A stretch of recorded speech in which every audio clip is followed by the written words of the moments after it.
Dear students, welcome to Gate Smashers. Python programming series में आप सभी का स्वागत है। आज की इस वीडियो में अगेन एक इंपॉर्टेंट क्वेश्चन आपके लिए लेके आया हूँ और यहाँ पे क्वेश्चन क्या है, अगर मेरे पास सीरीज जो है वो इस तरीके से दे रखी है 2 raise to power 0, 2 raise to power 1, 2 raise to power 2, 2 raise to power 3, 2 raise to power 4, इस तरीके से अगर मेरे पास सीरीज दे रखी है और इसका अगर मुझे sum of this series find out करना है तो किस तरीके से करेंगे। और ये जो सीरीज है ना, ये बड़ी इंपॉर्टेंट है गाइस, बहुत ज्यादा यूज होती है कंप्यूटर साइंस में। अगर आपने देखा होगा बाइनरी नंबर को जब भी हम डेसिमल में कन्वर्ट करते हैं तो इसी सीरीज से ही हेल्प लेते हैं। आपने बाइनरी नंबर को, जैसे हम लोग डिजिटल में करते हैं कि बाइनरी नंबर दिया हुआ है उसको डेसिमल में कन्वर्ट करो, या फिर नेटवर्किंग के अंदर भी हमारे पास आईपी एड्रेसेस जो है वो कई बार इस तरीके से दिए होते हैं 10 की फॉर्म में, और उसको भी हमें कन्वर्ट करना पड़ता है डेसिमल की फॉर्म में। जैसे एग्जांपल के तौर पे मैं आपको करके दिखाता हूँ। जैसे आपको एक बाइनरी नंबर दिया हुआ है, ठीक है, इसको 11111 मत समझना, ये एक्चुअल में 11111 क्या है, आपका बाइनरी नंबर है। तो अगर मेरे को इसको डेसिमल में कन्वर्ट करना है तो कैसे करते हैं, सिंपल सा मेथड होता है। इसकी जो वैल्यू होती है 2 रेज टू पावर 0। पहला जो 1 है 1 इंटू 2 रेज टू पावर 0 लिख सकते हैं। इसको लिख सकते हैं 1 इंटू 2 रेज टू पावर 1।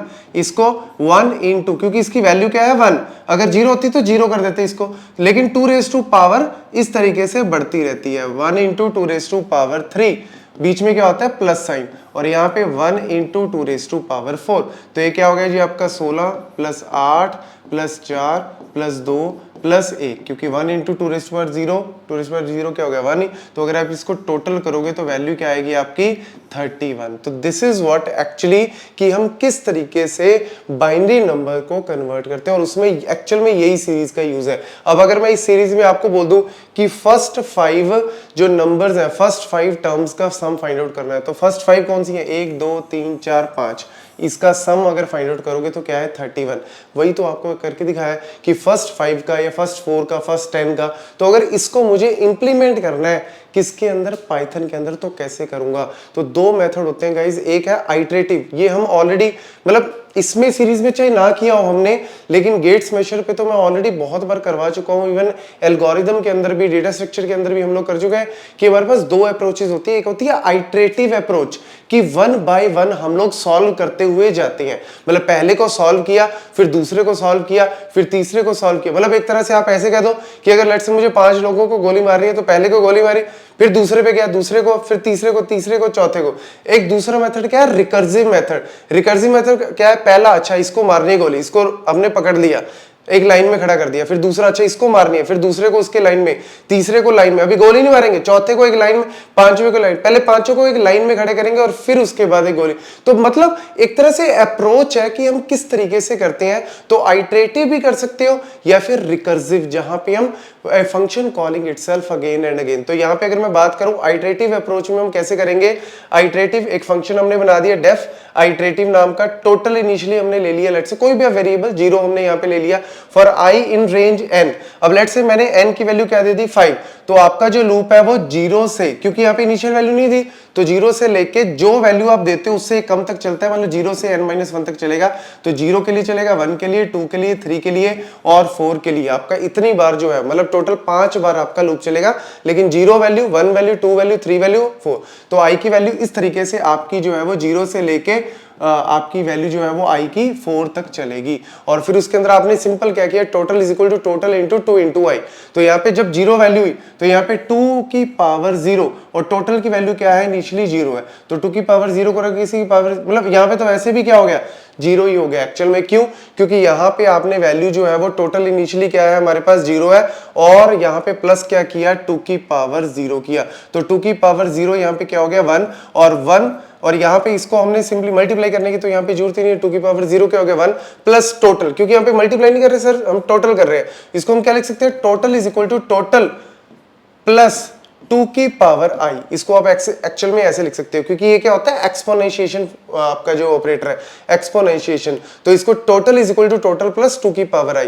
तो i की वैल्यू क्या है यहाँ पे 0, तो 2 की पावर 0 क्या हो गया 1, 1 प्लस 0 करोगे तो आंसर आपका 1 ही आएगा। तो यानी टोटल की वैल्यू यहाँ पे क्या होगी, टोटल की वैल्यू यहाँ पे होगी 1। तो टोटल आपका यहाँ पे क्या हो गया 1। दूसरी वैल्यू पे जाओगे जब i इज इक्वल टू 1, तो यहाँ पे क्या हो गया 1 प्लस 2 की पावर 1, यानी एक तरह से क्या होगी वैल्यू यहाँ पे 3 होगी। फिर उसके बाद जब आप जाओगे तो 3 प्लस 2 की पावर क्या हो गया यहाँ पे, 2 की पावर 1 था, 2 की पावर 2 हो गया, तो यहाँ पे वैल्यू क्या हो जाएगी 7, और फिर उसके बाद 7 के बाद 7 प्लस 2 की पावर यहाँ पे क्या हो जाएगा नेक्स्ट 3, तो ये क्या हो जाएगी 15, नेक्स्ट वैल्यू क्या होगी 15, और लास्ट में क्या हो जाएगी 15 प्लस, क्योंकि टोटल की वैल्यू 15 है, 2 की पावर 4, यानी ये वैल्यू क्या होगी आपकी 31। तो फाइनली जो है वो 31 हो जाएगा, और ये लूप से बाहर आके रिटर्न कर देगा टोटल को, और टोटल जो है वो आप यहाँ पे प्रिंट करवा सकते हो। तो प्रिंट कराओगे तो ये आपकी वैल्यू जो है वो क्या हो गई 31, क्योंकि इसने रिटर्न किया 31, तो आपका 31 जो है वो डायरेक्टली प्रिंट हो जाएगा। तो ये तो आइटरेटिव, एक एक करके हम लोग जो है वो लूप को चलाते जा रहे हैं। दूसरा मेथड क्या होता है आपका रिकर्सिव। रिकर्सिव मेथड क्या होता है कि function calling itself again and again. तो यहाँ पे रिकर्सिव हमने फंक्शन चलाया रिकर्सिव, तो मैं जस्ट शॉर्ट फॉर्म लिख रहा हूं REC, आप चाहे पूरा लिख सकते हो। रिकर्सिव ऑफ 5 यहाँ पे कॉल होगा, तो जब रिकर्सिव ऑफ 5, क्योंकि हमने वैल्यू 5 दी है, तो यहाँ पे रिकर्सिव ऑफ 5 कॉल हुआ, n इज इक्वल टू 1 है नहीं है, तो यहाँ पे एल्स वाले पार्ट में जाएगा। तो एल्स वाले पार्ट में हमने क्या किया, क्या रिटर्न करे 2 की पावर 4, क्यों 2 की power n minus 1, n value क्या है 5, 5 माइनस 1 क्या है 4, तो ये क्या होता है पावर, तो 2 की power 4 plus recursive of n minus 1, n की वैल्यू 5 है, तो यानी 4 जो है वो रिटर्न करेगा। तो अभी तक वैल्यू आंसर नहीं आएगा, अभी यहाँ पे क्या है, इसीलिए तो इसको रिकर्सिव बोल रहे हैं, अभी कोई आउटपुट नहीं आ रही है। एक तरह से यहाँ पे स्टैक डेटा स्ट्रक्चर यूज होता है, ये वाली आपकी जो फंक्शन कॉल है ये एक्चुअल में स्टैक में चलेगी।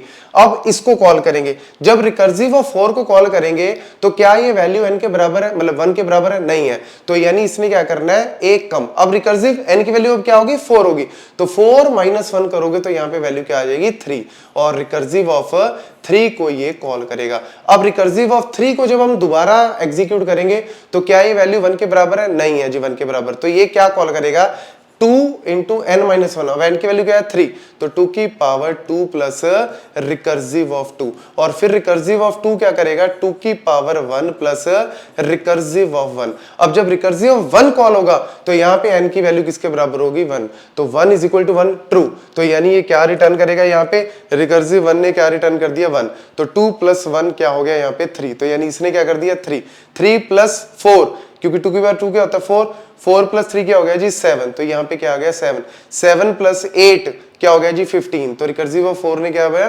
15 रिटर्न किया, तो 15 प्लस 16 ये क्या हो गया जी आपका 31। लो जी रिकर्सिव ऑफ 31 ने क्या रिटर्न किया 31 रिटर्न किया, रिकर्सिव ऑफ 5 ने सॉरी क्या रिटर्न किया 31। तो इस तरीके से जस्ट अप्रोच डिफरेंट है, आंसर तो ऑब्वियसली सेम आएगा। तो इन दोनों ही फॉर्मूलाज को या फिर दोनों ही टेक्निक्स को आप नोट कर लो कि किस तरीके से जो है वो आपका ये फंक्शन एक्चुअल में वर्क करता है, और रिकर्सिव कैसे होता है और आपका जो है वो आइटरेटिव कैसे होता है। तो आपको फटाफट से कमेंट सेक्शन में बतानी है टाइम कॉम्प्लेक्सिटी की, अगर हम इसको फाइंड आउट करें कि कितनी बार आपका जो है वो आइटरेशन हो रहा है, कितनी बार आपका जो है वो फंक्शन कॉलिंग हो रही है, that will be the time complexity. But आपको कमेंट सेक्शन में फटाफट से बतानी है कि कितनी बार फंक्शन कॉल हो रही है टाइम कॉम्प्लेक्सिटी, और कितनी बार आइटरेशन हो रही है लूप की टाइम कॉम्प्लेक्सिटी क्या होगी। Thank you.